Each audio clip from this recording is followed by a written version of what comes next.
بسم الله الرحمن الرحيم سبح اسم ربك الأعلى الذي خلق فسوى والذي قدر فهدى والذي أخرج المرعى فجعله غثاء أحوى سنقرئك فلا تنسى إلا ما شاء الله إنه يعلم الجهر وما يخفى ونيسرك لليسرى فذكر إن نفعت الذكرى سيذكر من يخشى ويتجنبها الأشقى. الحمد لله. அன்பிற்குரிய சகோதரர்களே, நம்முடைய பொருளாதாரத்தை நல்வழியிலே செலவு செய்வதன் மூலம் நிரந்தரமான அபரிமிதமான நன்மைகளை நாம் பெற்றுக்கொள்ள முடியும் என்ற செய்தியை சொல்வதற்காக இந்த நிகழ்ச்சி ஏற்பாடு செய்யப்பட்டிருக்கிறது. பொதுவாக மனிதர்கள் இந்த உலகத்திலே சில விஷயங்களிலே அதிகமான ஆசை வைக்கக்கூடியவர்களாக இருக்கிறார்கள். இந்த ஆசைகளிலே பொருளாதாரத்தின் மீது இருக்கக்கூடிய பற்று, பொருளாதாரத்தின் மீது இருக்கக்கூடிய வெறி, வேறு எந்த பொருளின் மீதும் இருக்கின்ற ஆசையை விடவும் அதிகமாக இருக்கிறது. அல்லாஹும் திருமறை குர்ஆன்ல அல்ஹாக்குமுத் தகாசுரு ஹத்தா ஜுர்துமுல் மகாபிர், மன்னரைகளை சந்திக்கின்ற வரைக்கும், அதாவது மரணிக்கிற வரைக்கும் உங்களுக்கு இன்னும் வேணும் என்கிற இந்த தேட்டம் உங்களை நல்வழியிலிருந்து திருப்பி விடுகிறது என்று சொல்லும் அளவுக்கு இந்த பொருளாதாரத்தை நாம விரும்புகிறோம். பொருளாதாரம் என்ற இந்த ஒரு பிரச்சனை எடுத்துக்கொண்டால் நம்முடைய வணக்க வழிபாடுகளை திசை திருப்பக்கூடியதாக, இன்னமா அம்பாளுக்கும் அவுலாதுக்கும் ஃபித்னா, உங்களுடைய செல்வங்களும் உங்களுடைய பிள்ளைகளும் ஒரு சோதனையாகவே இருக்கிறார்கள் என்று அல்லாஹ்வும் சொல்லி காட்டுகிறான். பொருளாதாரம் என்பது மனிதனை நல்வழியிலிருந்து திருப்பக்கூடியதாக இருந்தாலும், அவன் நேரான பாதைக்கு செல்வதிலிருந்து திசை திருப்பக்கூடியதாக இருந்தாலும், இன்னொரு பக்கத்தில் இந்த பொருளாதாரத்தை நம்ம சீராக செவ்வையாக மார்க்கம் சொல்லக்கூடிய வழிமுறைகளிலே பயன்படுத்தினால் நம்ம பலவிதமான நன்மைகளையும் அதன் மூலம் அடைந்து கொள்ள முடியும். ஒரு கத்தியை போல பொருளாதாரம் என்பது ஒரு கத்தியை போல. இந்த கத்தியை வைத்து நல்ல காரியங்களுக்கும் பயன்படுத்திக் கொள்ள முடியும், கொலை செய்வதற்கு கூட அந்த கத்தியை பயன்படுத்திக் கொள்ள முடியும். நாம எப்படி பயன்படுத்துகிறோமோ அதுக்கு தகுந்தவாறு தான் பொருளாதாரத்தை நம்ம பயன்படுத்துவதும் அதனுடைய ரிசல்ட்டும் அதனுடைய விளைவும் அமையும். இந்த மார்க்கத்தை பொறுத்த வரைக்கும் நபிகள் நாயகம் ஸல்லல்லாஹு அலைஹி வஸல்லம் சொல்றாங்க, அவங்க காலத்தில் நடந்த ஒரு நிகழ்வு. சஹாபாக்களுக்கு ரசூல் ஸல்லல்லாஹு அலைஹி வஸல்லம் அவர்கள் வணக்க வழிபாடுகள், திக்ர்கள், மறுமையில வெற்றி பெறுவதற்கான வணக்கங்களை எல்லாம் சொல்லிக் கொடுக்கிறார்கள். இப்படி சொல்லிக் கொடுக்கும் பொழுது ஏழை சஹாபாக்களும் பணக்கார சஹாபாக்களும் அதை அப்படியே கடைபிடிக்கிறார்கள். ஆனால் செல்வந்தர்களாக இருக்கக்கூடிய சஹாபாக்கள் இந்த வணக்க வழிபாடுகளை செய்வதோடு அவங்க என்ன செய்யறாங்கன்னா பொருளாதாரத்தை கொஞ்சம் நல்ல வழியில் செலவு செஞ்சு நன்மைகளை அதிகமாக்கி கொள்கிறார்கள். ஏழை சஹாபாக்கள் நபிகள் நாயகம் ஸல்லல்லாஹு அலைஹி வஸல்லம் அவங்கள்ட்ட முறையிடுறாங்க. அந்த சமுதாயத்தை அப்படித்தான் ரசூல் ஸல்லல்லாஹு அலைஹி வஸல்லம் அவர்கள் உருவாக்கி இருந்தார்கள். அதாவது நல்ல விஷயத்துக்கு போட்டி போடுவாங்க, கெட்டதுக்கு நம்ம போட்டி போடுற மாதிரி நல்ல விஷயத்துல மறுமையில வெற்றி பெற விஷயத்துல நீயா நானா என்று போட்டி போடுவார்கள். அதுல போட்டி போடலாம், அது மார்க்கத்தில் அனுமதிக்கப்பட்டது, ஆர்வமூட்டப்பட்ட விஷயம். அப்ப ஏழை சஹாபாக்கள்லாம் வந்து சொல்றாங்க, அல்லாஹ்வுடைய தூதரே, நாங்களும் தொழுகிறோம், செல்வந்தர்களும் தொழுகிறார்கள், நாங்களும் நோன்பு வைக்கிறோம், அவர்களும் வைக்கிறார்கள். அப்ப இந்த எல்லா வணக்கங்களையும் ரெண்டு பேரும் செய்கிறோம். ஆனால் அவங்க பொருளாதாரத்தை செலவு செய்து அதிகமான நன்மைகளை அடைந்து கொள்கிறார்கள், அது எங்களுக்கு முடியல. அப்ப நபிகள் நாயகம் ஸல்லல்லாஹு அலைஹி வஸல்லம் உங்களுக்கு சொல்றாங்க, நீங்க வந்து ஒவ்வொரு தொழுகைக்கு பிறகும் சுப்ஹானல்லாஹ், அல்ஹம்துலில்லாஹ், அல்லாஹ் அக்பர் இதை வந்து 100 தடவை சொல்லுங்க.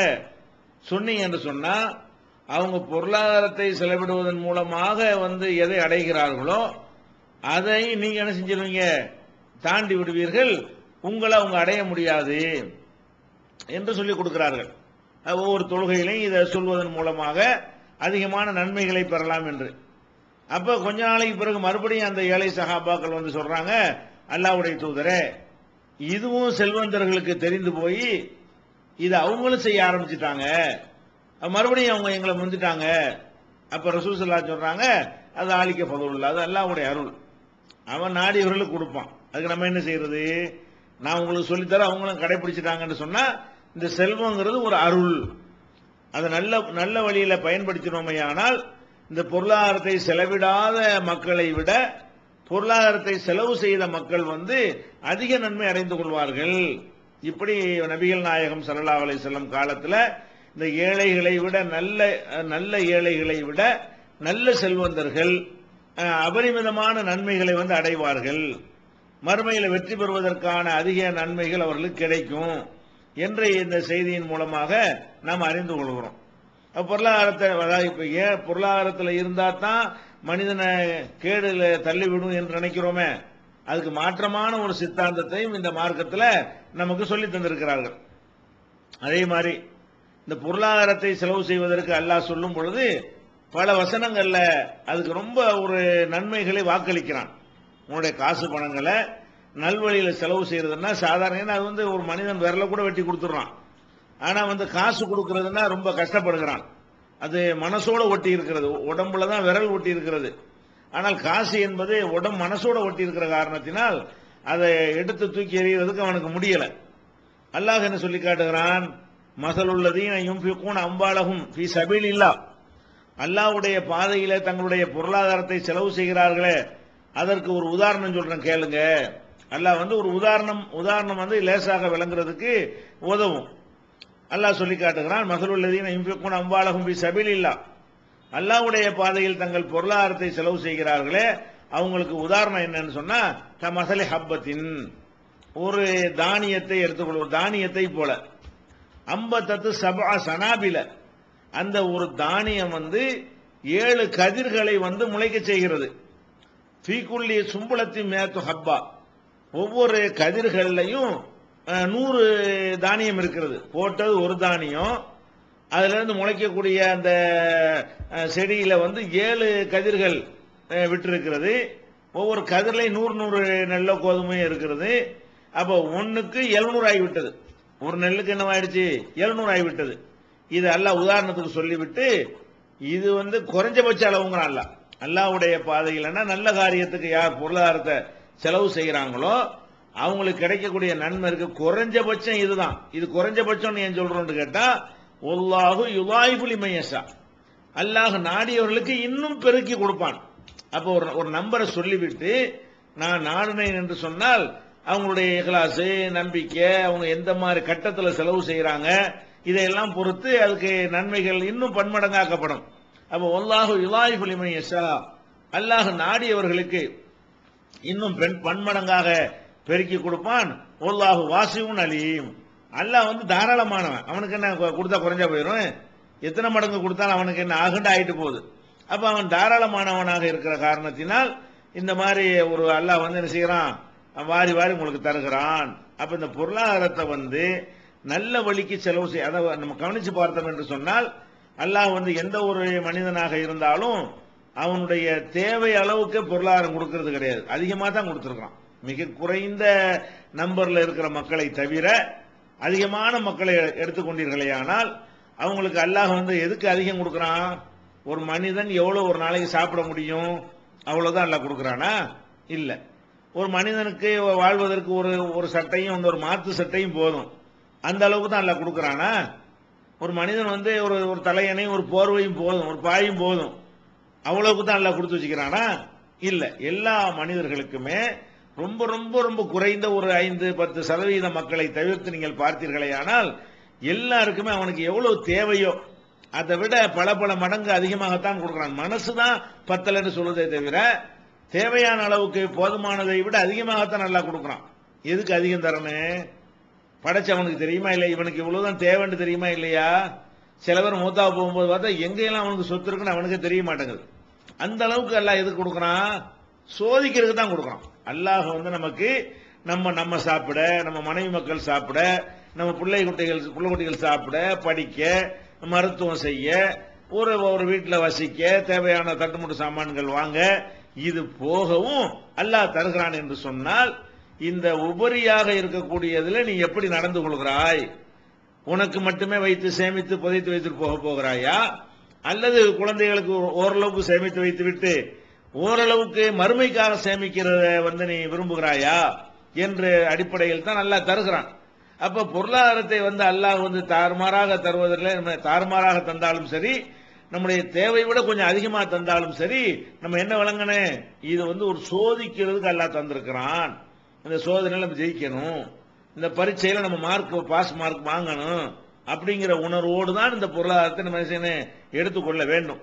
இன்னும் சொல்ல போனா அல்லாஹ் சொல்லி காட்டுகிறான் இன்னொரு வசனத்தில், மஸலுல்லதீன யுன்ஃபிகூன அம்வாலஹும், யார் தங்களுடைய செல்வத்தை பொருளாதாரத்தை செலவு செய்கிறார்களோ, இப்திகாஅ மர்லாத்தில்லாஹ், அல்லாஹ்வுடைய திருப்தியை நாடி செலவழிக்கிறார்கள். அது ரொம்ப முக்கிய அவசியம்.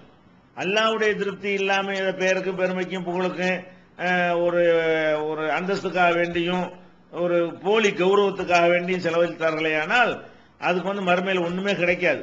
நல்ல என்ன அல்லாஹ்வுடைய திருப்தியை நாடி யார் செலவு செய்கிறார்களோ, ஒரு தஸ்பீத்தம் நம்புசியும், உள்ளத்துல வந்து உறுதிப்பாட்டோடு என்ன செய்யணும், செலவு செய்யணும். கொடுத்துட்டு என்ன செய்யக்கூடாது, மனசை பூரா அந்த பொருளுக்கு பின்னாடி விட்டுறக்கூடாது. வாங்கிட்டு போயிட்டான கொடுத்துட்டோமே என்று இல்லாமல் உறுதி கொடுத்துட்டான்னு மறந்துடணும். சரி கொடுத்தா நம்ம காசு இல்லை.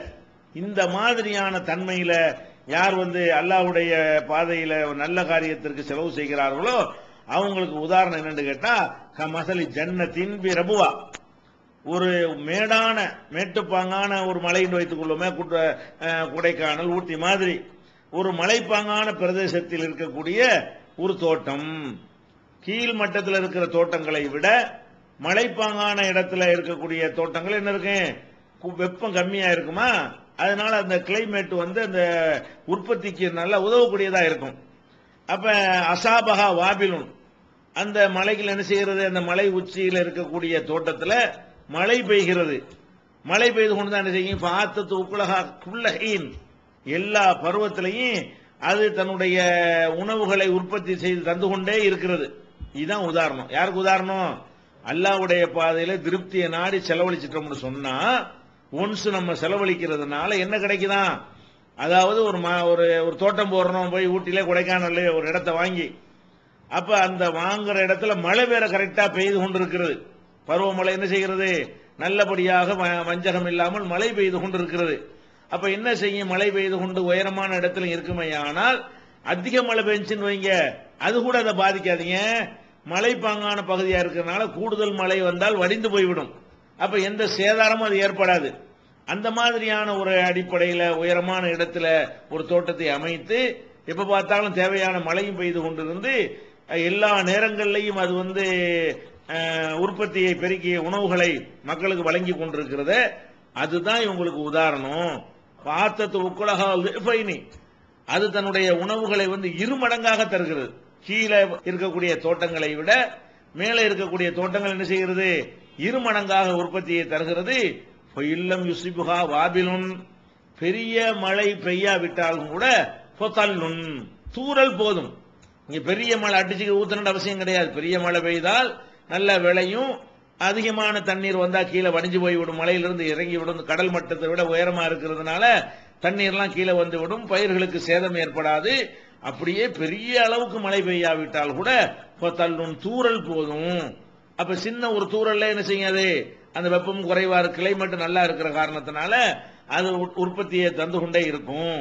இதை சொல்லிவிட்டு அல்லாஹ் என்ன செய்றான், அல்லாஹு பிமா தஅமலூன பஸீர், நீங்கள் செய்வதை அல்லாஹ் பார்க்கக்கூடியவனாக இருக்கிறான். அதனால நீங்க தைரியமா செலவு பண்ணுங்க. அல்லாஹ்வுடைய பாதையில வழங்குறதுக்கு கணக்கெல்லாம் பார்க்காதீங்க. தேவைக்கு போக தான் செலவு செய்யணும்.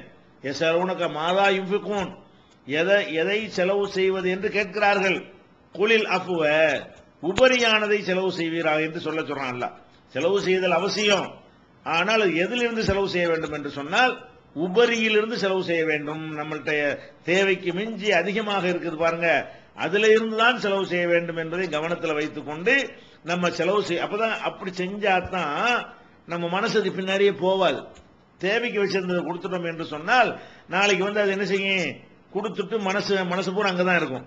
அப்படி வரக்கூடாது என்பதற்காகத்தான் நீங்கள் உபரியானதை செலவு செய்யுங்கள் அப்படின்னு சொல்லி மார்க்கமும் சொல்லுகிறது. அப்ப இந்த பொருளாதாரத்தை இப்படி செலவு செய்யற காரணத்தினால அது அல்லாஹ் என்ன சொல்லி கேட்டான், 1க்கு 700 மடங்கு குறைந்தபட்சம், அதிகபட்சம் அதை விட பன்மடங்காக உங்களுக்கு நன்மைகள் தரப்படுகிறது.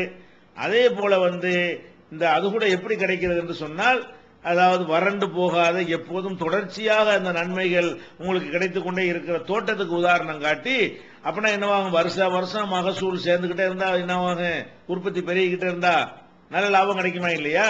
அந்த மாதிரி நம்முடைய கணக்குல வந்து ஒரு தடவை நல்ல காரியத்திற்கு செலவு செய்தால் நன்மைகள் வந்து கண்டினியூவாக என்ன செய்யப்படும், அது வரவு வைக்கப்பட்டு கொண்டே இருக்கும். இப்படிங்கிற மாதிரியான ஒரு உத்தரவாதம் வந்து பொருளாதாரத்துக்கு தான் இருக்கிறது. நபிகள் நாயகம் ஸல்லல்லாஹு அலைஹி வஸல்லம் கூட சொன்னாங்க, இதா மாத்தல் இன்சானு இன்கத அன்ஹு அமலுஹு இல்லா மின் ஸலாத், ஒரு மனிதன் இறந்து விடும் பொழுது 3 காரியங்களை தவிர எல்லா செயல்பாடுகளும் முடிவுக்கு வந்து விடுகின்றன.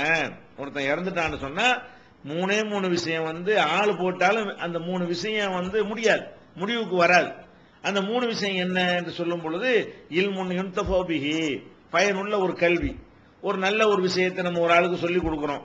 அந்த சொல்லிக் கொடுத்து விட்டால் நம்ம சொல்லிக் கொடுத்த காரணத்தினால் அவர் அதை கடைபிடித்தார்னு வைங்க, அவருடைய நன்மை நமக்கு கிடைத்துக் கொண்டே இருக்கும். 10 பேருக்கு சொல்லிக் கொடுத்தோம்னா அதுல உள்ள நன்மை நமக்கு கிடைக்கும். 1000 பேருக்கு சொல்லிக் கொடுத்தால் அதனுடைய நன்மை நமக்கு கிடைக்கும். அந்த 1000 பேரும் 1,00,000 பேருக்கு சொல்லிக் கொடுத்தார்களே ஆனால் அந்த நன்மை கிடைக்கும். 1,00,000 பேரும் 1 கோடி பேருக்கு சொல்லிக் கொடுத்தார்களே ஆனால் அதுலயும் நமக்கு என்ன செய்யும், நமக்கு சங்கிலிய இந்த மல்டி லெவல்ங்கிறாங்கல்ல, இந்த மனிதன் செய்யற வியாபாரத்தில் மல்டி லெவல்ங்கிறது ஃப்ராடா இருக்கிறது.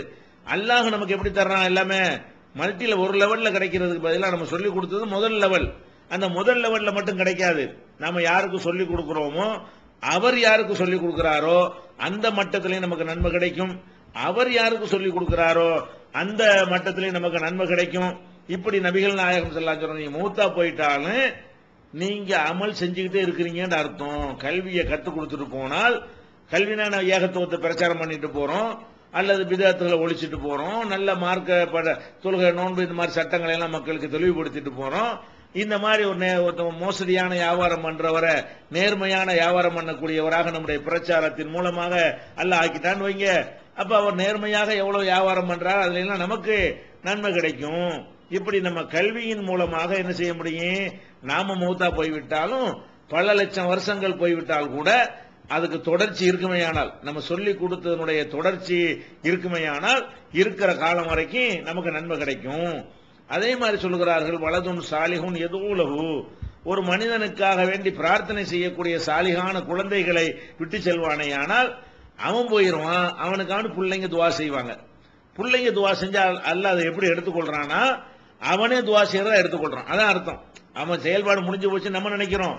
ஒரு ஆள் மூத்தா போயிட்டான், பிள்ளை விட்டுட்டு போறான், பிள்ளை எப்படி பிள்ளையா இருக்கிறான், சாலிகான பிள்ளையா இருக்கிறான், நல்லொழுக்கம் உள்ள பிள்ளையாக இருக்கிறான். அப்ப நல்லொழுக்கம் உள்ள பிள்ளை என்ன செய்வான், அவனும் நல்லவனாக இருப்பான், தன்னுடைய தகப்பனை பற்றி நினைத்து பார்ப்பான், தாயை பற்றி நினைத்து பார்ப்பான், அவங்களுக்காக வேண்டி பிரார்த்தனை செய்வான். அப்ப தன்னுடைய பிள்ளைகள் வந்து தனக்காக துவா செய்யும் பொழுது அல்லாஹ் அதை எப்படி எடுத்துக்கொள்றான், இவனுடைய பையன் கேட்கிறத இவன் கேட்கிறத நான் எடுத்துக்கிறேன். அப்ப நாம தான் துவா செய்யறோம். நம்ம மூத்தா போன பிறகு சாலிகான பிள்ளையை விட்டுட்டு போனோம் என்றால் அவர்கள் நமக்கு செய்யக்கூடிய துவாக்களுக்கு அர்த்தம் என்ன, அது நமக்கு தான் அது வந்து கிடைக்கிறது. அப்ப அது போக சாலிகானவனா வந்து இருக்கிறதுக்கு நம்ம தான் காரணமா இருந்து வளர்த்துட்டு போனோம்னு வைங்க, அதுக்கும் ஒரு நன்மைகள் நம்ம கிடைத்துக் கொண்டிருக்கும். 2 சொன்னாங்க. 3வது என்ன சொன்னார்கள், சதகத்துன் ஜாரியா, நீடித்த தர்மம், நிலைத்து நிற்கக்கூடிய தர்மம் செஞ்சு விட்டு போனால் நாம போய்விடுவோம். நம்முடைய தர்மம் அது ஒரு நிலையாக இருக்குமே, ஆனால் அது நிலையாக இருக்கிற காலம் எல்லாம் நமக்கு என்ன கிடைக்கும்? நன்மைகள் வந்து கொண்டே இருக்கும். நம்ம ஒரு கிணறு விட்டு விட்டு சென்றால் அந்த கிணறை எத்தனை தலைமுறைகளை பயன்படுத்துகிறார்களோ அந்த அத்தனை பேர் பயன்படுத்தினதுக்கும் நமக்கு நன்மை வந்து சேரும். ஆனா நம்ம மூத்தா போயிருப்போம், நம்ம போய் சேர்ந்துட்டோம், மறு அமலே செய்ய முடியாது நினைச்சிட்டு போயிருவோம். ஆனால் நம்மளே இருந்து நம்ம அமல் செஞ்ச மாதிரியும் மக்களுக்கு தண்ணீர் சப்ளை பண்ண மாதிரியும் நம்மிடமிருந்து லட்சக்கணக்கான மக்கள் பயன்பெற்ற மாதிரியும் அல்லாஹ் வந்து கணக்கில் வரவு வைக்கிறான். அதே மாதிரி ஒரு நிழற்குடை அமைத்து விட்டு நம்ம இறந்தோமையானால் அந்த வெயில் நேரத்தில் யாரெல்லாம் அந்த நிழல் குடையை பயன்படுத்தினார்களோ அதனுடைய நன்மைகள் கிடைக்கும். ஒரு பள்ளிக்கூடத்தை, ஒரு பள்ளிவாசலை, ஒரு ஒரு நல்ல காரியத்துக்கு பயன்படக்கூடிய ஒரு அனாதை இல்லத்தை, இது மாதிரியான எத்தனையோ ஒரு நிலையான தர்மங்கள் இருக்கிறது. அவைகளை நம்ம செய்துவிட்டு சென்றோமையானால் அப்ப நம்ம வாழ்ற வரைக்கும் தான் எல்லாரும் அமல் செய்கிறான். இந்த காரியத்தை செஞ்சுட்டு போனவங்க வந்து மௌத்துக்கு பிறகு அமல் செய்யறாங்க. மரணத்துக்கு பிறகும் வந்து இன்னும் சொல்ல போனால் உயிரோடு இருக்கும் போதாவது சில நன்மைகள் செஞ்சாலும் அதை அடிச்சு தர்ற மாதிரி கெட்டதையும் செஞ்சு விடுவோம். உயிரோட உலகத்தில் வாழும் பொழுது நம்ம சில நன்மைகள் செய்யறோம் வைங்க, 100 நன்மை செஞ்சோம்னு சொன்னா அதுல ஒரு 75 காலி பண்ற அளவுக்கு நம்முடைய தீமைகளும் இருக்கும். அப்போ வாழும் போது செய்யக்கூடிய நன்மைக்கு வந்து கேரண்டி இருக்க மாட்டேங்குது. அந்த நன்மை அமல் ஏற்றுக்கொள்ளப்படத்தக்க வகையில் அந்த அமல் இருந்தால் கூட நம்ம செய்யக்கூடிய பாவங்களும் தீமைகளும் வந்து அதை அழித்து விடக்கூடியதாக இருக்கிறது. மௌத்துக்கு பிறகு கிடைக்கிற நன்மை கேரண்டி. மௌத்துக்கு பிறகு என்ன ஆகாது? உங்க நன்மை நீங்க தப்பு செய்ய மாட்டீங்க, உங்களுடைய கேடு ஒன்றும் வராது. அந்த மௌத்துக்கு பிறகு வர நன்மையெல்லாம் முழு நன்மையாவே வர வச்சுட்டு மைனஸ் ஆகாது. மைனஸ் இல்லாத மார்க் கிடைக்கக்கூடியது எதுன்னு கேட்டா மரணத்திற்கு பிறகு நம்ம வந்து பயன்படக்கூடிய வகையில் எதையாவது செஞ்சுட்டு போகணும். நம்ம வாழும் பொழுது நம்முடைய மரணத்திற்கு பிறகு இந்த மாதிரி செஞ்சு விட்டு போவோம். அது 50 வருஷம் செயல்பட்டால் அந்த நன்மை நமக்கு கிடைக்கட்டும். 5000 வருஷத்துக்கு அது தொடர்ச்சி இருக்குமே, ஆனால் அதனுடைய நன்மை கிடைக்கட்டும். ஆனா ஒரு 10 வருஷமே இருக்கட்டுமே. 10 வருஷத்துக்கு ஒரு நல்ல காரியத்துக்கு நன்மை கிடைச்சா அது சாதாரண விஷயமா? அது 10 வருட காலங்கள் லட்சக்கணக்கான மக்கள் நம்முடைய உதவிகளால் பயன்பெறுவார்கள் என்று சொன்னால் அதுவே எங்கே கொண்டு நம்ம நிப்பாட்டிடுமே. அப்ப நம்ம ஒரு நிலைத்து நிற்கக்கூடிய நம்ம மௌத்துக்கு பிறகு கொஞ்ச காலமாவது நிலைத்து நிற்கக்கூடிய வகையில் அதை செய்தோமையானால் அதுக்கு வந்து தொடர்ச்சியான நன்மைகள் கிடைக்கிறது என்று நபிகள் நாயகம் ஸல்லல்லாஹு அலைஹி வஸல்லம் அவங்க 3 வழியை சொல்லி தருகிறார்கள். அதுல ஒரு வழிதான் என்னது? இந்த பொருளாதாரத்தை பயன்படுத்தி செய்யக்கூடியது. நம்ம இன்றைக்கு பார்க்கிறோம் எத்தனை பேர் இருக்கிறாங்க. இன்னும் நம்ம ஏகத்துவ கொள்கைக்கு வந்து விட்டோம். ஏகத்துவ கொள்கையில இல்லாம இருக்கும்போது நம்ம என்ன செஞ்சுக்கிட்டு இருந்தோம்? இறந்து போன வாப்பாவுக்கு உமாவுக்கு என்ன செய்வோம்? பாத்தியா ஓதுவோம். இறந்து போன தாத்தாவுக்கு பாத்தியா ஓதுவோம். ஏதோ ஒரு அஜரத்தை கூட்டு வருவோம், சடங்கு செய்வோம், ஊருக்கெல்லாம் விருந்த போடுவோம். இந்த மாதிரி வருஷ பாத்தியான்னு போட்டு என்ன செய்வோம்? 3, 7, 40 வருஷம்னு போட்டு இதை செஞ்சிட்டு இருந்தோம். அதுல எந்த ஒரு யூஸும் கிடையாது. ஆனால் அது வேணாம் என்று தப்புல இருந்து விடுபட்ட நம்ம நன்மைக்கு ஏதாவது யோசிச்சு பார்க்கணுமா இல்லையா? தப்பு செய்ய வேணான்னு விட்டு வந்துட்டோம். அதனால தகப்பனுக்கு ஒண்ணுமே இல்லாம போச்சு. இப்ப நம்ம எப்படி ஆயிட்டோம்? தகப்பனாருக்கு தாயாருக்கெல்லாம் அவன் வந்து தப்பான கொள்கையில் உள்ளவன் பாத்தியா ஓதிட்டு இருக்கிறான். அது வேஸ்ட், நன்மை இல்லை, விதத்து, பாவத்தை சம்பாதிக்கிறான். சரி வேணான்னு விட்டுட்டோம். வேணான்னு விட்டுட்டோம் என்று சொன்னால் நம்முடைய இறந்து போனவர்களை பத்தி நினைச்சு பார்க்கலாமா இல்லையா? தாத்தா இறந்துட்டாரு, பாப்பா இறந்துட்டாரு, அம்மா இறந்துட்டாங்க, யாரோ இறந்துட்டாங்கன்னு வைங்க, அவங்க வந்து நல்லபடியா இருக்கணும், அவங்களுக்காக வேண்டி நம்ம ஏதாவது செய்து விட்டு போனோமே என்று சொன்னால் அவங்களுக்கு என்ன செய்யும்? நன்மை தருமே என்ற அடிப்படையில் அவங்க பேர்ல ஒரு எத்தீம்கானா, ஒரு அனாதை நிலையத்துக்கு ஒரு கட்டடம் கட்டி கொடுப்பது, ஒரு பள்ளிவாசலை கட்டி கொடுப்பது, ஏகத்துவ கொள்கையில் உள்ள ஒரு மர்க்கஸை கட்டி கொடுப்பது, அல்லாஹ் இதனுடைய நன்மையை என் தாய் தகப்பனை சேர்த்துரு. பிள்ளைகள் வந்து தாய் தகப்பனுக்காக தர்மம் செய்வது வந்து சேரும் ரசூலுல்லாஹ் சொல்லி இருக்கிறாங்க. ஒரு மனிதனுக்கு வந்து எதெல்லாம் நன்மை செய்யணும் கேட்கும் பொழுது ஒரு சஹாபி வந்து கேட்பாங்க, அல்லாஹ்வுடைய தூதரே, என் தாயார் வந்து நான் வெளியூர் போய் மரணித்து விட்டார்கள், அவர்கள் ஏதோ சொல்ல நினைத்தார்கள், தர்மம் செய்ய சொன்னார்கள் தான் நினைக்கிறேன், அவங்களுக்காக நான் தர்மம் செய்யலாமான்னு கேட்ட உடனே ரசூல் ஸல்லல்லாஹு தாராளமா செய்யி, அந்த நன்மை சேரும்னு சொன்னார்கள். அப்ப அந்த அடிப்படையில் நமக்காகவும் நம்ம சேர்க்க கடமைப்பட்டிருக்கிறோம். நம்முடைய மௌத்துக்கு பிறகு நம்ம சில செஞ்சு வச்சுட்டு போனால் நமக்கு நன்மை வந்து கொண்டு இருக்கும். நமக்கு நினைக்கிற மாதிரி அல்லாஹ் கூடுதலா பறக்க செஞ்சிருந்தான்னு சொன்னா இது தாயாருக்கு, இது தகப்பனாருக்காக நான் இதை பண்றேன், என்னுடைய அவருக்கா பண்றேன்னு சொன்னீங்கன்னா இப்ப என்னவாகும்? அதுலயும் நமக்கு வந்து நன்மைகள் வந்து சேர்ந்து கொண்டே இருக்கும். இந்த பொருளாதாரத்தை வைத்துக் கொண்டு நம்ம என்ன செய்ய முடிகிறது? மரணத்திற்கு பிறகும் நமக்கு நன்மைகளை வந்து சேர்க்கக்கூடிய ஒரு வழிமுறையை கண்டுபிடிக்க முடிகிறது. எந்த அளவுக்கு சொல்றாங்க ரசூல் ஸல்லல்லாஹு அலைஹி வஸல்லம் அவர்கள், ஒரு மனிதன் வந்து ஒரு மரத்தை நடுகிறான். மரத்தை ஒரு பொதுவான ஒரு இடத்தில் மரத்தை நடுகிறான். அந்த மரத்தில் கனிகளும் பூக்களும் காய்களும் காய்த்தனை செய்கிறது, தொங்குகிறது. அது ரசூல் ஸல்லல்லாஹு சொல்றாங்க, அவன் நட்டு விட்டு மரணித்து விட்டான் என்று சொன்னால் அந்த மரத்திலே வந்து அமர்ந்து பழங்களை பறவைகள் சாப்பிடுமையானால் அந்த பறவைக்கு உணவு கொடுத்தான் என்று அவனுக்கு உறவு வைக்கப்படும். அந்த மரத்தின் நிழல்ல ஒருத்தன் வந்து இளைப்பாறினானேயானால் இவன் நிழல் கொடுத்தான் என்று இவனுடைய கணக்குல வந்து ஒரே ஒரு மரத்தை நட்டிட்டு போனதுக்காக வேண்டி அதுல பறவைகள் இத்தனை வந்து அதை யூஸ் பண்ணுவாங்களா இல்லையா? அது யாரெல்லாம் மனிதர்கள் பயன்படுத்தினாலும் சரி, வேற வாயில்லா ஜீவன்கள் பயன்படுத்தினாலும் சரி, நிழலுக்கு ஒதுங்கினாலும் சரி, இப்படியான அதுல இன்னும் சொல்ல போன நவீன காலத்துல வந்து அந்த மரங்கள் மூலமாக நமக்கு என்ன செய்யறது, காற்று சுத்தப்படுத்துகிறது இல்லையா? அது மாதிரியான காரியத்திற்கு உலகத்துக்கு நம்ம உதவணும் என்கிற வகையில எல்லாம் அதுல நன்மைகள் நம்ம கிடைத்து கொண்டே இருக்கும். அப்ப அந்த அளவுக்கு நம்ம வந்து நிலையான தர்மத்தில் நம்ம என்ன செய்யணும், ஆசைப்படணும். நிலைத்து நிற்கக்கூடிய வகையில் என்னத்தையா நம்ம செய்யணும். அப்பப்ப தேவைக்கும் கொடுக்கணும், பரிசா கொடுக்கத்தான் வேணும்.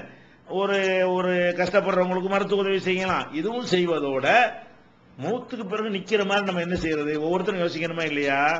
எவ்வளவு காசுகள் உங்களுக்கு வந்து தௌஹீதுனால மிச்சமா இருக்கு, கத்தம் பாத்தியா காசுலாம். அப்ப அந்த மாதிரி எல்லாம் வீணான காரியத்துக்கு, பயனற்ற காரியத்தில் செலவு செய்து கொண்டிருந்த நமக்கு மரணத்துக்கு பிறகு பயன்படக்கூடிய வகையில் நல்ல காரியம் செய்யணும். இன்னும் சொல்ல போனால் இந்த பொருளாதாரத்தை வச்சுதான் வந்து சொர்க்கத்துக்கே போக முடியும். பொருளாதாரத்துல வந்து கஞ்சனா இருந்தான்னு வைங்க, அவன் வந்து ஒட்டகத்துக்கு அல்லாஹ் சொல்றான், ஹத்தா எலிஜல் ஜமலுபி சமில் ஹியாத், அதாவது ஊசியின் துவாரத்துல ஒட்டகம் நுழையிற வரைக்கும் அவங்க சொர்க்கத்துக்கு போக முடியாது. அப்ப சொர்க்கத்துக்கு போறதுக்கு ஃபர்ஸ்ட் என்ன அளவுகோல்னு கேட்டா, என்ன மாதிரி கொடுத்து பழவன் கொடுக்கணும். இத்தக்குன்னார உழவு பிஷுக்கு தம்ரா, ஒரு பேரிச்சம்பள துண்டை கொடுத்தாவது நரகத்துக்கு உங்களை காப்பாத்திக்கிறங்க. ரெண்டு பேரிச்சம்பளம் இருக்குதா, அதான் உங்கள்ட்ட உள்ளதா, ஒரு பேரிச்சம்பள துண்டை கொடுங்க. கொடுத்தல் என்ற ஒரு தன்மை எல்லாரும் என்ன செய்யணும், இருக்கணும் என்கிற அளவுக்கு எல்லாம் ரசூல் ஸல்லல்லாஹு அலைஹி வஸல்லம் சொல்கிறார்கள். அதே மாதிரி அல்லாஹ் என்ன செய்யறான்னு கேட்டா, ஒரு அடியான் அல்லாஹ்வுடைய பாதையில தர்மம் செய்வானேயானால் அதை என்ன செய்வான், அல்லாஹ் வந்து ஒருத்தன் ஒட்டக குட்டியை எப்படி வந்து செல்லமா வளர்ப்பானோ, அந்த மக்கள் ஒட்டகத்தை நேசிச்ச காரணத்தினால அந்த உதாரணத்தை சொல்றாங்க. ஒட்டக குட்டியை எப்படி வந்து இந்த அரபுகள் நல்லபடியா வளர்ப்பாங்களோ அந்த மாதிரி அல்லாஹ் வந்து அந்த தர்மத்தை வந்து வளர்க்கிறான். உகது மலை அளவுக்கு வர்ற அளவுக்கு வளர்க்கிறான். இவன் செஞ்ச ஒரு சின்ன தர்மத்தை அது என்ன தீனி போட்டு வளர்க்கிற மாதிரி உருவகமா சொல்லி காட்டுறாங்க. அந்த மாதிரி வளர்க்கிறான். அது என்னவாகிறது, உகது மலை அளவுக்கு வர்ற அளவுக்கு அல்லாஹ் வளர்க்கிறான். இதுவா நம்ம இது இவன் கொடுத்து 100 ரூபாயா இருக்கும், இவனுக்கு அல்லாஹ் திருப்பி கொடுக்குற உகது மலையா இருந்தா என்னவாங்க, நம்ம இவ்வளவு கொடுத்து இவ்வளவா, சின்ன நன்மைக்கு இவ்வளவு பெரிய நன்மை இக்லாஸோட நீங்க கொடுத்தீர்களே, நல்ல காரியங்களுக்கு பயன்படுத்தினீர்களே, ஆனால் அந்த மாதிரி எல்லாம் என்ன செய்யும் கிடைக்கும் என்று சொல்லுகிறார்கள் ரசூல் ஸல்லல்லாஹு அலைஹி வஸல்லம். அதே மாதிரி ஒருத்தர் வர்றாரு, அல்லாஹ்வுடைய தூதரே என்ற ஒரு ஒட்டகம் தான் இருக்கிற நல்ல ஒட்டகம், இந்த ஒட்டகத்தை நான் வந்து கடிவாளமிடப்பட்ட ஒட்டகம், கடிவாளமிடப்பட்டதுன்னா நல்லா பயிற்சி கொடுத்து ட்ரைனிங் கொடுக்கப்பட்ட ஒட்டகம், இந்த ஒட்டகத்தை நான் அல்லாஹ்வுடைய பாதைக்காக தந்துட்டேன், நீங்க பயன்படுத்திக்கிறங்க என்று கொடுக்கிறாரு. அப்ப ரசூல் ஸல்லல்லாஹு அலைஹி சொல்றாங்க, நீ கொடுத்த இந்த ஒரு ஒட்டகத்திற்காக வேண்டி அல்லாஹ் ரப்பல் ஆலமீன் இதே மாதிரி கடிவாளமிடப்பட்ட 70 ஒட்டகங்களை உனக்கு அல்லாஹ் தருவான். இப்படி ரசூல் ஸல்லல்லாஹு அலைஹி வஸல்லம் சொல்வதை நம்ம பார்க்கிறோம். ஆதாரப்பூர்வ முஸ்லிம் போன்ற ஆதாரப்பூர்வமான நூல்கள்ல இடம்பெற்றிருக்கிறது. அப்ப இந்த மாதிரி எல்லாம் நம்முடைய பொருளாதாரத்தை வந்து நல்வழியில் செலவழிப்பதற்கு நம்ம என்ன செய்யணும், நாட வேண்டும். நல்வழிங்கிறது நிறைய நம்ம கண் முன்னாடி விரிந்து இருக்கிறது. அந்த மாதிரியான ஒரு விஷயங்கள்ல நம்ம இன்றைக்கு போதுமான கவனம் செலுத்தாது. இப்ப நம்ம ஒரு தலைமையிலிருந்து ஒரு அலுவலகம் வாங்குவதற்காக திட்டமிட்டு இருக்கிறோம், அதுக்காக மட்டும் இதை சொல்லவில்லை, அதுக்கு தான் செய்யணும் என்று அவசியம் கிடையாது. எந்த ஒரு மார்க்க ஒரு உரையையும் வந்து ஒரு குறிப்பிட்ட ஒரு ஆதாயத்துக்கு பயன்படுத்தவும் கூடாது.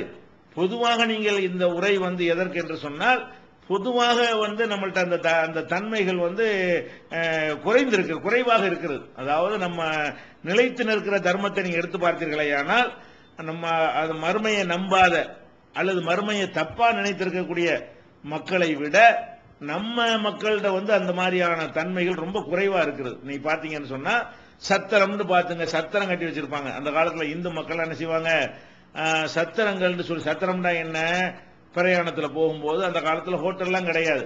அப்ப போற இடத்துல எங்கனையாவது ஒரு பிரயாணத்தை கட் பண்ணி ஒரு இடத்துல என்ன செய்வாங்க, தங்குவாங்க. அப்ப அந்த மாதிரியான இடங்கள்ல என்ன செய்வாங்க, ஒரு சத்திரத்தை அமைத்து அங்க தேவையான அரிசி பருப்பு பொருளாதாரத்தை எல்லாம் ஒதுக்கி வைத்து யார் வந்தாலும் சில நாட்கள் அங்க தங்கிக் கொள்ளலாம், சில நாட்கள் வந்து அங்க வந்து உணவு ஃப்ரீயா சாப்பிட்டுக் கொள்ளலாம் அப்படின்னு சொல்லிட்டு அதுக்கு பிறகு சத்திரம்னு சொல்வது. இந்த சத்திரங்கள்லாம் வந்து அதிகமாக அமைத்த மக்கள் யாருன்னு பாருங்க, அவங்களுக்கு மர்ம நம்பிக்கையே கிடையாது. ஆனாலும் அன்ன சத்திரம் 1000 அமைத்தல் அது ஒரு பெரிய ஒரு நல்ல காரியம் போல அவர்களுக்கு சிறு வயதிலிருந்து சொல்லிக் கொடுக்கப்பட்ட காரணத்தினால் அந்த மாதிரியான ஒரு அறப்பணிகளுக்கு செலவு செய்யக்கூடியவர்களை நம்ம வேற சமுதாயங்கள்ல நம்ம அதிகமாக தான் பார்க்கிறோம். நம்ம சமுதாயத்தை விட மற்ற சமுதாயத்தில் நீங்க பாத்தீங்கன்னா ரொம்ப அதிகமாக இந்த மாதிரி காரியங்களுக்கெல்லாம் என்ன செய்யறாங்க, செலவு செய்கிறார்கள். இதே மாதிரி நீங்க எடுத்துக்கொண்டீர்களே ஆனால் இந்த கல்விக்கு உதவி செய்யறன்னு வைத்துக் கொள்வோமே, படிக்கக்கூடிய மாணவர்களுக்கு உதவி செய்தல், இந்த மாதிரி எடுத்துக்கொண்டீர்களே ஆனால் முஸ்லிம்கள் செய்கிறதை விட மற்ற சமுதாயத்து மக்கள் நிறைய அறக்கட்டளைகள் மூலமாக ஏராளமான மாணவர்களுக்கு என்ன செய்கிறார்கள், உதவி செய்யக்கூடிய காட்சி இன்னைக்கு நம்ம பார்க்கிறோம். மருத்துவத்தை எடுத்துக்கொண்டீர்களே ஆனால் எவ்வளவு ஏழைப்பாளைகள்லாம் கஷ்டப்படுகிறார்கள், பெரிய அளவில் வைத்தியம் செய்வதற்கு சிரமப்படுகிறார்கள்.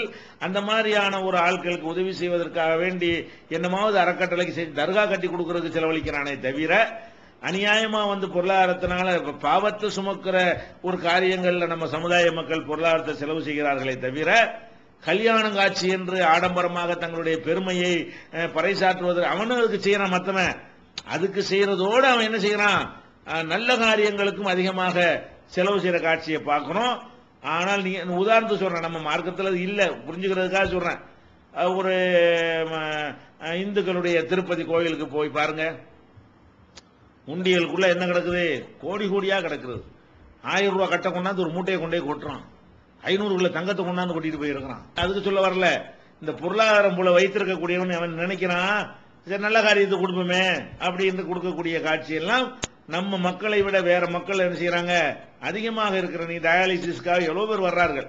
அதாவது இந்த சிறுநீரகம் முற்றிலுமாக செயலிழந்து போய் மாத்திரை போடுற கண்டிஷனை தாண்டி, இன்சுலின் மாத்திரை போடுற கண்டிஷனை தாண்டி, ஊசி போடுற கண்டிஷனையும் தாண்டி அடிக்கடி டயாலிசிஸ் பண்ணணும் என்கிற அளவுக்கு வந்து விடுகிறார்கள். எவ்வளவு பேர் அணுகுகிறார்கள்.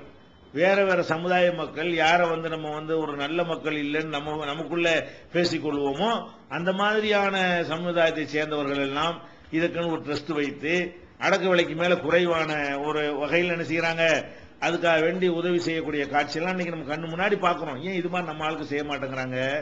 அவங்களோட 1000 மடங்கு பெரிய ஆட்கள்லாம் இருக்கிறாங்களே, ஏன் இவர்களுக்கு இந்த மனசு வரமா? இது மாதிரியான காரியங்கள் மூலதுக்கும் சோறாக்குறதுக்கும் செலவழிக்கிறவன் ஏன் இந்த மாதிரி மறுமையில் அவனுக்கு தானே இதெல்லாம் நன்மையே கிடைக்காதுங்கிறவன் அள்ளி அள்ளி செலவு பண்றான்.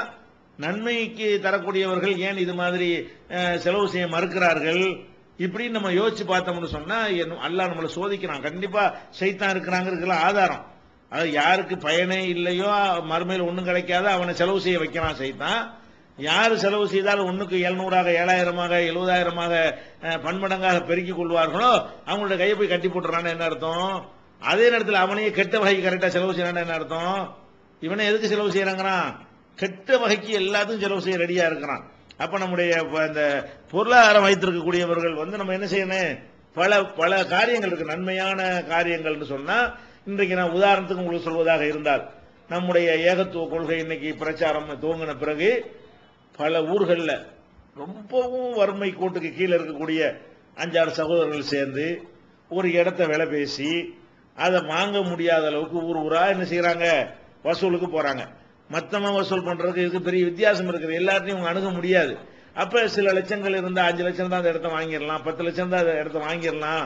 இந்த மாதிரி எவ்வளவு பேர் என்ன செய்யறாங்க, 3 வருஷம் 4 வருஷம் அக்ரிமெண்ட் போட்டு அக்ரிமெண்ட் கேன்சல் ஆகி திருப்பி அவர்கிட்ட கெஞ்சி இந்த மாதிரி அலையக்கூடிய மக்கள்லாம் பார்க்கிறோம். ஆனால் இதெல்லாம் நம்முடைய பெற்றோருக்கு, நமக்கு, நம்முடைய மற்ற சொந்த பந்தங்களுக்கு, தாத்தா பாட்டிக்கு நன்மை சேர வேண்டும் என்கிற ஒரு அடிப்படையில் சிந்திக்கக்கூடிய யாராவது இருந்தா இதெல்லாம் 2 லட்சம் 3 லட்சம் அந்த மாதிரி கொடுக்கறதெல்லாம் பெரிய விஷயம் இல்லை. அப்படி ஆளுக்கு நிறைய நம்ம இருக்கிறோம், தௌஹீதுலயும் இருக்கிறோம், தௌஹீது வெளியே இருக்கிறார்கள். அப்ப இந்த மாதிரியான காரியங்களுக்கு நம்ம ஏன் செலவு செய்ய மறுக்கிறோம்? செலவு செய்வதில் ஏன் நம்ம தயக்கம் காட்டுகிறோம்? அதை நம்ம இன்னைக்கு சர்வசாதாரணமா பார்க்கிறோம். அதே மாதிரி தொண்டு நிறுவனங்கள் எடுத்துக்கொண்டீர்களே ஆனால் இப்ப நம்ம முஸ்லீம் அல்லாத மக்கள் எடுத்து பாருங்க, அவங்க முதியோர்களுக்கும் ஆதரவற்றவர்கள் எவ்வளவு இல்லங்கள் நடத்துறாங்க பாத்தீங்களா? நம்ம சமுதாயத்தில் ஒரு முதியோர் இல்லம் இருக்குதா? ஒரு ஆதரவற்றோர் இல்லம் இருக்குதா? என்ன பணம் அப்படி பேய் மாதிரி அலைகிறதா? ஆச்சரியமா இருக்குது. எந்த சமுதாயத்தில் இதெல்லாம் அதிகமா இருக்கணுமோ அந்த சமுதாயத்தில் இல்ல. வேற வேற மக்கள் என்ன செய்யறாங்க, அதாவது திக்கற்றவர்களுக்காக வேண்டி இல்லங்கள் அமைத்திருக்கிறார்கள், முதியோர்களுக்காக அமைத்திருக்கிறார்கள், ஆதரவற்றவர்களுக்கு அமைத்திருக்கிறார்கள், அனைத்து வசதிகளும் செய்து கொடுக்கிறார்கள். அவங்களுக்கு தேவையான அப்படி அந்த மாதிரி ஊனமுற்றவர்களுக்கு, மனநோயாளிகளுக்கு இவ்வளவும் இந்த செக்ஷன்லாம் காலியா கிடக்கிறது நமக்கு. நம்ம சமூகத்தில, இந்து சமூகத்தில் இதற்கெல்லாம் என்ன செய்யறாங்க, பல பேர் மனநோயாளிகளுக்கு அவங்களுடைய ஒரு காப்பகம் நடத்துகிறார்கள், முதியோருக்கு காப்பகம் நடத்துகிறார்கள், இளம் விதவைகளுக்கு காப்பகம் நடத்துகிறார்கள், திக்கற்ற பெண்கள், கைவிடப்பட்ட பெண்கள் அவங்களுக்கு என்று சில காப்பகங்கள்லாம் நடத்துகிறார்கள், அதே மாதிரி அனாதைகளுக்கு நடத்துகிறார்கள், ஊனமுற்றவர்களுக்கு நடத்துகிறார்கள்.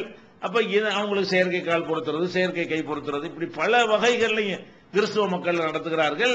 தேடி தேடி ஒட்டுமொத்த தமிழ்நாட்டில் பார்த்தா நம்ம தமிழ்நாடு தௌஹீத் ஜமாஅத்திலிருந்து நடத்துற ஒரே ஒரு முதியோர் இல்லத்தை தவிர முதியோருக்குன்னு ஒண்ணும் கிடையாது. நம்ம கூட சின்ன அளவாக நடத்துக்கிறோம், நமக்கு இருக்கக்கூடிய வசதிக்கு தகுந்தவாறு.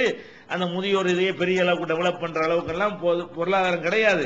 ஆனால் இந்த சிந்தனை லேசா துவக்கி வைத்திருக்கிறோம். சரி, நம்ம மக்களுக்கு இது மாதிரி வரட்டும், அது மாதிரியான ஒரு அடிப்படையில் எத்தீம்கானா மட்டும் நடத்துவாங்க. என்னட்டா அது ஒரு கலெக்ஷன் நல்லா கிடைக்குங்கிறதுக்காக வேண்டிதான். அது சில பேருக்கு தொழில், ரெண்டு உட்காந்து ஒரு வாடகைக்கு இடத்த பிடிச்சிட்டு என்ன செய்வாங்க, எத்தீம்கானா நடத்தி ஒரு ரூபா வசூல் பண்ணுவார்களே தவிர அந்த அந்த பிள்ளைங்களை எத்தீமோட கேவலமா வைத்திருப்பார்களே தவிர மற்றபடி ஒரு மார்க்க நன்மையை நாடி செய்யக்கூடியவர்களாக என்ன செய்யல காண முடியவில்லை. இந்த மாதிரி நிறைய செக்ஷன் காலியா, செலவு செய்யறதுக்கு வழியா இல்ல. பள்ளிவாசல் பூரா கட்டுறதுக்கு வாய்ப்பு இல்லாம இருக்கிறாங்க, இடத்த வாங்கி வச்சுட்டு கட்டுறதுக்கு வழி இல்லாமல் திகைத்து கொண்டிருக்கிறார்கள். எத்தனையோ ஊர்களுக்கு நீங்க போனீங்கன்னு சொன்னா, அதாவது ரொம்ப குக்கிராமமான பகுதிகளுக்கு போனீங்கன்னு சொன்னா, அதாவது பள்ளி வாசலே இல்லாத ஊர்கள்லாம் இருக்கு. முஸ்லீமாக இருக்கிறார்கள், பள்ளி வாசல் அறவே கிடையாது, குடிசை பள்ளி கூட இல்லாமல் அவங்க வாட்டுக்கு இப்படி இஸ்லாம்னா என்னன்னு பேர் கேட்டதான் முஸ்லீம் பேரை சொல்லுவாங்களே தவிர வருஷத்துல ஒரு பெருநாளைக்கும் 2 பெருநாளைக்கு மட்டும் வெளியூர்ல இருந்து யாரையா கொண்டு வச்சு ஒரு தொழுகை நடத்தி கொண்டு அப்படி இருக்கக்கூடிய ஊர்கள் எல்லாம் என்ன இருக்கிறது, நிறைய ஏராளமான ஊர்கள் இருக்கிறது. அப்ப அங்க எல்லாம் அவங்கள்ட்ட பொருளாதாரமும் கிடையாது, மார்க்கத்தை சொல்ற அர்ப்பணிக்கக்கூடியவர்களும் கிடையாது. இந்த மாதிரி எல்லாம் பெரிய ஒரு வெற்றிடம் இந்த சமூகத்துல நிலவுகிற காட்சியை பார்க்கணும். அதே இன்னொரு பக்கம் என்ன பண்றாங்க, பள்ளிவாசல் கட்டுறவங்கிற பேர்ல ஆடம்பரம்னா அப்படி ஆடம்பரம், அந்த எது கியாமத்தினால் அடையாளம்னு சொல்லப்படுகிறதோ அந்த அளவுக்கு பல கோடிகளை கொண்டே கொட்டி, நான் பெருசா, என் ஊர் பெருசா, உன் ஊர் பெருசா, அதுக்கு மட்டும் இந்த சைத்தான் கரெக்டா என்ன செய்யறான், செலவு செய்ய வைக்கிறானே தவிர நல்ல நன்மை தருமை, இதுக்கு பெரிய பாய்தா கிடைக்கும், அதுல செஞ்சு விட்டு கடைசியில் ஒரு கல்வெட்டையும் வச்சு இருக்கிற நன்மை நாசமாயிக்கிறான், செய்யறான். பல கோடிகளுக்கு பள்ளிவாசல் கட்டி கொடுத்தவர்கள்லாம் தெரியும் நமக்கு. என்ன செஞ்சிருவான், வாங்கி கொடுக்குற டீப் லைட் வரைக்கும் அவன் பேர் இருக்கும், ஃபேன்ல பேர் இருக்கும், செவத்துல பேர் இருக்கும், முன்னாடி பிரேம்லயே என்ன செய்யும், முகப்பிலேயே பேர் போட்டு வச்சிருவாங்க, கல்வெட்டு வச்சிருவான், இது இன்னாருடைய செலவில் கட்டித்தரப்பட்டது என்று செய்வான், கல்வெட்டு வச்சு இருக்கிற நன்மை நாசமாக சொல்லுங்க. அது அழகா சைத்தான் அந்த உள்ளத்தை இழக வைக்கிறான். எதுக்கு, இவனுக்கு நன்மையை கிடைக்கப்பட்டு நல்ல துறைஞ்சு நாசமா போகட்டும், பாவியத்தான் ஆக போறான் என்று சைத்தான் என்ன செய்யறான்னு கேட்டா, வீணான கச்சேரி, பாடல், கூத்து, கும்மாளம் எல்லாத்துக்கும் செலவு செய்ய ரெடியா இருக்கிறான் அந்த சமுதாயத்தில் உள்ளவன். நல்லதுக்கே செலவு செய்ய மாட்டேங்கிறோம், நல்ல 4 பேருக்கு பயன்படுற விஷயங்களுக்கு நம்ம ஏன் செலவு செய்ய மாட்டேங்கிறோம், அதுக்கே மனசும் கையும் இறங்க மாட்டேங்குது. இதுதான் நம்ம என்ன செய்ய வேண்டி இருக்கிறது, கவலைப்பட வேண்டிய இந்த சமுதாயத்தை பற்றி ரொம்ப கவலைப்படக்கூடிய விஷயமாக இருக்கிறது. அதனால இந்த பொருளாதாரத்தை நீங்க நிரந்தரமான திட்டங்கள் நிறைய இருக்கிறது. கழிவறைக்கு இல்லாம எத்தனை பேர் பார்த்தோம்னு சொன்னா, கிராமங்கள் இருக்கிறது, உதவி செய்ய முன்வந்தீங்கன்னா நாங்கள் லிஸ்ட் தருவோம். எத்தனை கிராமங்கள்ல இப்ப நவீனமான இந்த மாதிரி கழிப்பிட வசதி எல்லாம் கிடையாது. அவங்க என்ன செய்யணும், இரவு நேரத்தில் தான் அவங்க தெருவில் வெளியே தான் போவாங்க, ஊருக்கு வெளியே போய் அந்த கழிப்பிடத்தை என்ன செய்வாங்க, அதை பயன்படுத்திக் கொள்வார்கள். பகல் பூரா அடக்கி கொண்டே இருப்பான் வீட்டுக்குள்ளேயே, பொம்பளை எல்லாம் வெளியே போக முடியாது. இரவான பிறகு என்ன செய்வாங்க, ஒரு நாளைக்கு ஒரு தடவை, ராத்திரில ஒரு தடவை போவாங்க, காலையில் 4 மணிக்கு 5 மணிக்கு ஒரு தடவை வெளியே போயிட்டு வருவாங்க, மற்ற நேரமெல்லாம் வீட்டுக்குள்ள இது எவ்வளவு பெரிய ஒரு அதாபு. இதெல்லாம் நம்ம ஒரு சிந்திச்சு பார்க்கணுமா இல்லையா? நம்ம மக்கள் இந்த மாதிரியான ஊர்கள்லாம் இருக்கிறது, அங்கே ஒரு கழிப்பிடத்தை கட்டி வச்சு ஒரு டேங்க மேல கட்டி விட்டோம்னா அது ஒரு மார்க்கத்துக்கு உகந்த மாதிரியும் போயிடும், வெளியே சுத்த வேண்டிய தேவை இருக்காது. இப்படி எல்லாம் ரசூலுல்லா காலத்துல நடந்துச்சு பாருங்க. அந்த மாதிரி இன்னைக்கு இருக்கிறது எத்தனை கிராமங்கள்லாம். அப்ப நிறைய ஒரு தண்ணி வசதி இல்லாம எத்தனையோ கிலோமீட்டருக்கு போய் என்ன செய்யறாங்க, தண்ணி குடத்தை சில மாசங்கள்ல, கோடை காலம் வந்துருச்சுன்னு சொன்னா இப்போ பிரச்சனை இருக்காது. ஆனா 3 மாத காலம், வருஷத்துல 3 மாச காலம் இந்த மக்கள் குடி தண்ணீருக்காக வேண்டி 2 கிலோமீட்டர், 3 கிலோமீட்டர், 5 கிலோமீட்டர் போகக்கூடிய ஊர்கள்லாம் இருக்கிறது. அங்க ஒரு பெரிய ஒரு ராட்சச போரை போட்டு ஒரு டேங்க கட்டி தண்ணியை ஏத்தி அந்த மக்கள் வெளியே போகாம, எவ்வளவு எந்த இடமா இருந்தாலும் போர் ஆழமா தோண்டத்தோண்டு தண்ணி வரத்தான் செய்யும். அப்ப அந்த மாதிரி அவங்களுடைய தேவைகளுக்காக வேண்டி இது மாதிரிலாம் அமைச்சு கொடுக்கலாமா இல்லையா? அதெல்லாம் நான் உண்டு, என் உடைய வீடு உண்டு, வாசம் உண்டு, சொத்து உண்டு, ஆடம்பரம் உண்டு, பேர் உண்டு, புகழ் உண்டு, இப்படி நம்முடைய நிலைமைகள்லாம் போய்கொண்டிருக்கிறது. அதனால நம்ம அறப்பணிகள்ல இன்னும் சொல்ல போனால் உங்களுக்கு புரிந்து கொள்வதற்கு சொல்வதாக இருந்தால், நம்ம நம்ம மார்க்கம் வந்து அவ்வளவு அற்புதமான கொள்கையில கட்டமைக்கப்பட்டிருக்கிறது. ஒரு இறைவன் அழகா இருக்கிறது, மூட நம்பிக்கையில் அழகா இருக்கிறது, மனுஷனை கடவுளாக்குறது இல்ல அழகா இருக்கிறது, மதத்தை சொல்லி யாரும் ஏமாற்ற முடியாது அழகா இருக்கிறது, வழிபாட்டு முறை தொழுகை நோன்பு எதை எடுத்துக்கொண்டாலும் ஒரு அற்புதமான ஒரு சிஸ்டமேட்டிக்காகவும் கேடு தராம இருக்கிறது. இதெல்லாம் சிறப்பா இருந்தாலும் கூட ஒரு சமுதாயம் தப்பான கொள்கையில் இருக்கிற ஒரு சமுதாயம் இந்த மாதிரியான ஒரு சோசியல் ஒர்க்குகள்ல அதிகப்படியாக கையில் எடுப்பதன் மூலமாக அதிகமான மக்கள் இருக்கிறாங்க.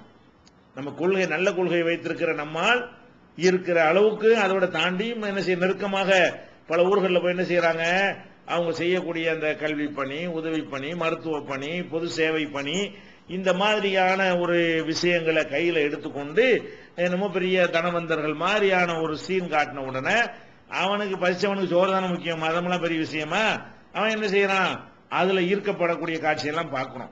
ஆனா சரியான கொள்கையில் இருந்து இதுவும் சேர்ந்தா என்னவாகும், நம்ம கரெக்டான கொள்கையில் இருக்கிறோம், அதோட சேர்ந்து நற்பணியும் சேர்ந்துச்சுன்னு வைங்க, அப்ப கணக்கு பண்ணுவான், இவனும் தரான் அவனும் தரான், அவன் கொள்கையும் கரெக்டா இருக்கு கம்பேர் பண்ணி பார்ப்பானா இல்லையா. அந்த மாதிரி எல்லாம் நம்ம வந்து ரொம்ப பின்தங்கி கிடக்கும். தாவாவெல்லாம் பண்ணவே தேவையில்லை. இந்த மார்க்கத்தில் நீங்க இருந்து கரெக்டா இருந்து அள்ளி அள்ளி கொடுக்கறதுக்கு தயாரா இருந்தீர்களே, ரசூல் ஸல்லல்லாஹு அலைஹி வஸல்லம் அதான் பேருங்க.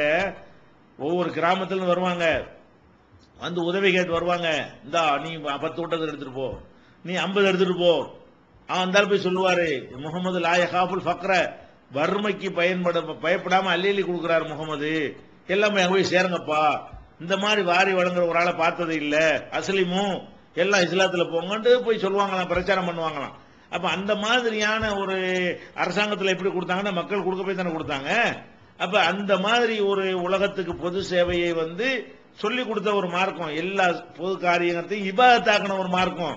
வெறுமனே கடவுளை கும்பிடுறது மட்டும்தான் வழிபாடு என்று நினைக்கிறது மாத்தி, பொண்டாட்டிக்கு சோறு கொடுக்கறது வரைக்கும் நன்மை, தெருவில் இருக்கிற முள்ளை அப்புறப்படுத்துறது நன்மை, ஒரு தொழில் தெரியா அவனுக்கு தொழிலை கற்றுக் கொடுத்தா நன்மை, ஒரு சாட்டையை கீழே போட்டானா எடுத்து அவனுக்கு கையில கொடுத்தா அது நன்மை, இப்படி எல்லாத்தையும் ஒரு நன்மையான காரியமா ஆக்கி தந்த ஒரு மார்க்கத்தில் மறுமையில் அபரிமிதமான நன்மைகள் இருப்பதாக சொல்லக்கூடிய ஒரு மார்க்கத்தில் இருந்து கொண்டு நிறைய லாஸ் பண்றோம், நிறைய நஷ்டமாக்கி கொண்டிருக்கிறோம், நிறைய நம்ம இழந்து கொண்டிருக்கிறோம். எப்படியோ ஒரு பெரிய இடத்துக்கு போக வேண்டிய நாம இந்த மாதிரி எல்லாம் நம்ம ஒரு பொடுபோக்காக அலட்சியமாக இருந்து செய்து கொண்டிருக்கிறோம். அதனால நம்ம இப்ப திட்டம் போட வேண்டும். என்ன பண்ணணும், நம்முடைய பொருளாதாரத்தில் இருந்து மௌத்துக்கு பிறகு என்ன, அதுக்கு ஒரு பகுதி ஒதுக்கணுமா இல்லையா. ஒரு நப்சுன் மா கத்தமத்தில் கதின், நாளைக்கு என்னத்தை நீ வந்து முற்படுத்தி இருக்கிறாய் என்று ஒவ்வொரு நப்சும் சிந்திக்கட்டும் என்று அல்லாஹ் சொல்லி காட்டுகிறான். அல்லாஹ் என்ன சொன்னா, இன்னைக்கு சரிப்பா இருக்கிற வரைக்கும் சரி செஞ்ச, நாளைக்கு என்னத்தை சேமிச்சிருந்த காசுல இருந்து உன் மௌத்துக்கு பிறகு இந்த காசுல இருந்து உனக்கு நன்மை கிடைக்குமா, அதுக்கு முன்னால என்னத்தையா செஞ்சுட்டு போ. பெரிய பெரிய பெருசா உள்ளவன் பெருசா செய்ய, சின்னதா உள்ளவன் சின்னதா செய்யி. அப்ப நம்ம என்ன செய்யணும், நம்முடைய பொருளாதாரத்தை நம்ம மனைவி மக்கள் குடும்பம் அவங்களுக்கு எல்லாம் கஷ்டம் இல்லாத ஒரு வாழ்க்கை அமைத்து கொடுத்து விட்டு அதுக்கு சேமிச்சு என்ன செய்யணும், அல்லாஹ் இந்த இந்த பணிக்காக நான் இதை கொடுக்கிறேன், இதுல இருந்து பயன்படுற காலம் வரைக்கும் இந்த நன்மை எனக்கு தந்துருன்னு சொல்லிட்டு போனா மரணத்துக்கு பிறகு நம்முடைய நன்மைகள் சேர்ந்தா நம்முடைய வெற்றிக்கு வாய்ப்பு அதிகம் இருக்குமா இல்லையா. மறுமையில வெற்றி ஓரளவுக்கு உறுதியாகுமா இல்லையா, அல்லாஹ் கபூல் செஞ்சுட்டான்னு வைங்க, உறுதியாகுமா இல்லையா. அப்ப அந்த மாதிரியான ஒரு வாய்ப்புகளை பெறக்கூடியவர்களாக நம்ம என்ன செய்யணும், மாற வேண்டும். பொருளாதாரத்தின் மீது உள்ள பற்ற வந்து தாமரை இலை தண்ணீர் மாதிரி பொருளாதார ஆசை வைக்கணும் வேணும். பொருளாதாரம் இல்லாம இந்த உலகத்துல வாழ முடியாது, அப்படித்தான் எல்லாம் படைச்சிருக்கிறான். தொழுக முடிஞ்சா சம்பாதிக்க ஓடுன்னு சொன்னான். இதா குதியத்து சலாத்து பந்த சுருப்பில்லாருதி, ஜும்மா தொழுகைக்கு அழைத்தால் வியாபாரத்தை விட்டுப்படுங்க, தொழுக முடிஞ்சுன்னா பந்த சுருப்பில்லாருதி, பூமியில பறந்து திரிந்து ஒபத்தகுமின் பதில் இல்லா, அல்லாஹ்வுடைய அருளை தேடுங்கள் என்று இந்த மார்க்கம் ஆர்வம் மூட்டுது. காசு வேணும், சம்பாதிக்கணும், நிறைய சம்பாதிங்க, இவ்வளவு வேண்டாலும் சம்பாதிங்க, தப்பே கிடையாது. மார்க்கம் அனுமதித்திருக்கிற வரையில கோடி கோடியா சம்பாதிங்க, 1000 கோடி சம்பாதிச்சா ஒரு 50 கோடி ரூபாய் இந்த மாதிரி மூத்துக்கு பிறகு விட்டுட்டு போங்க. 100 லட்சம் ரூபாய் சம்பாதிச்சீங்கன்னா ஒரு 2 லட்சம் ரூபாய் 5 லட்சம் ரூபாய் இந்த மாதிரி நம்ம மரணத்திற்கு பிறகு இது பயன்பட வேண்டும் அப்படின்னு விட்டுட்டு போங்க. நம்முடைய தாய் தந்தையருக்கு போய் சேர வேண்டும், நமக்கு சேர வேண்டும். நம்முடைய சொந்த பந்தங்கள்ல யார் நமக்கு விருப்பமா இருந்தார்களோ, கவனிக்க கடமைப்பட்டிருக்கிறோமோ அவங்க மரணித்து இருந்தார்களே, ஆனால் அண்ணன் தம்பியெல்லாம் நினைச்சு கூட பார்க்க மாட்டேங்கிறான். அண்ணன் மூத்தா பெருமா தம்பி இருப்பான், நம்மள்ட்ட காசு இருக்கு, அண்ணனுக்கு ஒரு நன்மை செய்யறதுக்காக வேண்டி உசுரோடு இருக்கும்போது அவங்க கவனிக்கல, மூத்தா போயிட்டாரு, அவர் நன்மைக்காக நம்ம இதை செய்வோமே. அப்படி இல்லை, ரொம்ப ரொம்ப ரொம்ப ரொம்ப குறைவா இருக்கிறோம். இந்த மாதிரியான எண்ணம் உள்ளவர்கள் நம்ம சமூகத்தில் ரொம்ப ஒட்டுமொத்தமாக எல்லா நம்ம தௌஹீதுக்கு வெளியே நின்று பார்த்தாலும் சரி, ஒட்டுமொத்த சமுதாயம் பார்த்தாலும் சரி, வீணுக்கு செலவு செய்ய நம்ம ரெடியா இருக்கிறோமே தவிர அறப்பணிகளுக்கு செலவு செய்ய நம்ம தயாராக இல்லை. எதில் கண்டிப்பாக நன்மை கிடைக்குமோ அதுல செலவு செய்வதற்கு நம்ம தயாராக இல்லை. செய்தான் வந்து நம்மளை இந்த பரீட்சையில தோற்கடிக்க செய்து விட்டான், அவன் தான் வெற்றி பெற்று கொண்டே வர்றான். வேற வேற சமுதாயத்தில அவனுக்கு நன்மை கிடைக்காதுங்கிறதுனால அவனை நல்ல காரியத்துக்கு செலவு செய்ய வைக்கிறான். ஏன் என்னத்தை செலவு செஞ்சா அல்லா கூலியா கொடுக்க போறான், போங்கடான்னு விட்டுறான் அவனையெல்லாம். நம்மள்ட்ட வந்து என்ன செய்தான், செஞ்சிடாதே, நீ தர்காவுக்கு செலவு செய்யி, கல்யாணத்துக்கு லட்ச லட்சமா செலவு செய்யி, சீரியல் லைட் பொருள் செலவு செய்யி, பாட்டு கச்சேரிக்கு செலவு செய்யி, நீ வந்து வீணான காரியத்துக்கு செலவு செய்யி, அரசியல்வாதிக்கு ஓட்டு பொறுக்கிறதுக்கு செலவு செய்யி, கட் அவுட் வைக்கிறதுக்கு செலவு செய்யி, இதுக்கு ஒண்ணு செஞ்சிடாதே அப்படின்னு சொல்லி நம்மளை மட்டும் கரெக்டா கார்னர் பண்ணி அடிக்கிறானா இல்லையா? அப்ப அதுல இருந்து நம்ம ஜெயிக்கணும். சோதனைக்காக வேண்டிய எல்லா பொருளாதாரத்தை தந்திருக்கும் பொழுது அந்த சோதனைகளை ஜெயிக்க வேண்டும். அந்த ஒரு அடிப்படையில் நீங்கள் விரும்பினீர்களேயானால் நம்ம தமிழ்நாடு தௌஹீத் ஜமாஅத்துக்காக வேண்டி, தலைமைக்காக வேண்டி நாம் வாடகை கட்டடத்தில் இயங்கி கொண்டிருக்கிறோம். இந்த கட்டடத்தில் வந்து இது வெறும் அலுவலகம் மாத்திரம் இல்லாமல் இது வந்து காலகாலத்துக்கும் பள்ளிவாசலாகவும் இருந்து கொண்டிருக்கிறது. என்றைக்கு இந்த அலுவலகத்தில் வந்தோமோ அன்னையிலிருந்து இது பள்ளிவாசலாக, ஜும்மா நடக்கக்கூடிய இடமாக, பல ஊரை சேர்ந்த தமிழகத்தின் பல பகுதிகளில் இருந்து வரக்கூடிய மக்கள் எல்லாம் இங்கே ஜும்மாவுக்கு வந்து தொழக்கூடியவர்களாக, அதன் மூலம் இந்த தௌஹீதை கேட்டுக்கொண்டு தங்கள் ஊர்களிலே போய் இதை எடுத்து சொல்லி அங்கங்க தௌஹீது மர்கஸ்களும் தௌஹீது கிளைகளும் உருவாவதற்கு ஒரு கேந்திரமாக இந்த இடத்தை வந்து அல்லாஹ் நமக்கு இந்த வாடகை இடத்தை அமைத்து தந்திருக்கிறான். இந்த இடத்தை நாம் காலி பண்ணி கொடுக்க வேண்டிய ஒரு நெருக்கடியில் இருக்கிறோம். இது போன்ற ஒரு இடம் பெரிய ஒரு இடமாக வாடகைக்கு கிடைக்காது. இந்த இடமும் போதுமானதாகவும் இல்லை. நம்ம மக்கள் வந்து நிறைந்து 3 மாடியும் நிறைந்து வழிகிறார்கள். ஆனால் இன்னும் அதிகமான மக்கள் வர ரெடியா இருக்கிறாங்க. போன இடம் கிடைக்காதுன்னு சொல்லி வருவதில்லை. அப்ப அதெல்லாம் கருத்துல கொண்டு நமக்குன்னு ஒரு மர்கஸ் உருவாக போகிறது. மர்கஸ் நம்ம ஆபீஸுக்குன்னு ஒரு ஃப்ளோர் எடுத்துக்கொண்டோமே ஆனால் 3 ஃப்ளோர் பள்ளிவாசலா தான் இருக்கும். அப்ப நமக்குன்னு ஒரு ஃப்ளோர் போதும். பள்ளி நிர்வாகம் செய்வதற்கு அவ்வளவு பிரம்மாண்டமான ஒரு கட்டடம் தேவையில்லை. இந்த மாதிரியான ஒரு கட்டத்தில் நம்ம இருந்து கொண்டிருக்கிறோம். அப்ப கண்டிப்பாக இப்ப நான் 1800 சதுர அடியில் நம்ம இந்த இடத்தை வைத்திருக்கிறோம். இது போதுமானதா இல்லை. அது நிலப்பரப்பு வாடகைக்கு எடுத்திருக்கிற இந்த தரையுடைய அளவு வந்து 1800 சதுர அடி, 4 மாடி இருக்கிறதுனால அது வந்து தரையும் சேர்த்து 4 இருக்கிறதுனால அது பெருகிக்கிறங்க 7600 சதுர அடி கிட்ட வருது. இது வந்து போதுமானதாக இல்லை. இன்னும் அதிகமான மக்கள் வருவதற்கு தயாரா இருக்கிறாங்க. அதனால நம்ம சில இடங்களை பார்க்கிறோம், குறைஞ்சபட்சம் ஒரு 4000 சதுர அடியாவது இருந்தால்தான் நமக்கு என்ன செய்யும், அது வந்து போதுமானதா இருக்கு. இப்ப இருக்கிறதுக்கு டபுள் இருக்கணும்.